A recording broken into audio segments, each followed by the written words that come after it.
Joker পৃথিবীর সবচেয়ে ভয়ানক সিরিয়াল কিলার। সেই রাতে সেপ্টেম্বরের 14 তারিখ শিকাগোতে ঘোরার বছরে 9 বছর বয়সী ডনি পার্কে খেলার পর বাড়ি ফিরছিল। এমন সময় তার কাছে একটি গাড়ি থামে। তার প্রিয় গাড়ি ছিল পোগো দ্য ক্লাউন। জাদুর সাহায্যে পোগো একটি দড়ি থেকে চকলেট আর বেলুন বের করে ডনিকে দিয়েছিল। ডনি সেই বেলুন আর চকলেটগুলো নিতে তার গাড়িতে বসে, এরপর গাড়িটি সামনে চলে যায়।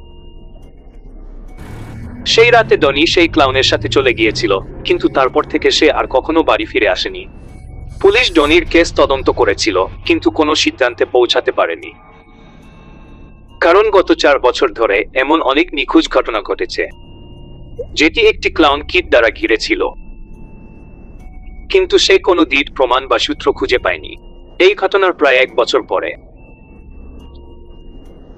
সেই বছরের ডিসেম্বরে, রবার্ট একটি ফার্মেসিতে কাজ করছিল। তখন একজন পুরুষ, জন ওয়েন গেসি, একজন চিত্রশিল্পী সেখানে আসেন। রবার্ট তার সহকর্মী কিমকে তার জ্যাকেট ফেরত দিতে বলেন, কারণ তাকে বের হয়ে জন গেসির সাথে একটি কাজ নিয়ে কথা বলতে হবে।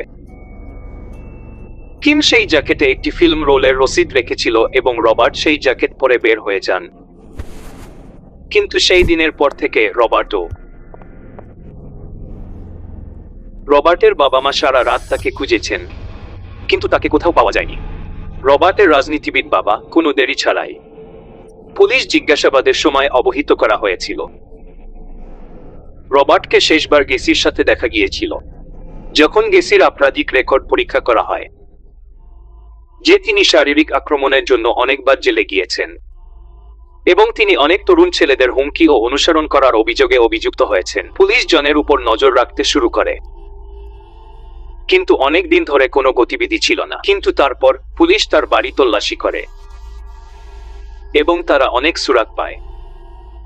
সেখানে তিনি অনেক বিচিত্র জিনিস পেয়েছেন, যেমন গেসির শোবার ঘরে ক্লাউন পোশাক, ক্লাউন মেকআপ এবং অনেক ভয়ঙ্কর ক্লাউন পেইন্টিং।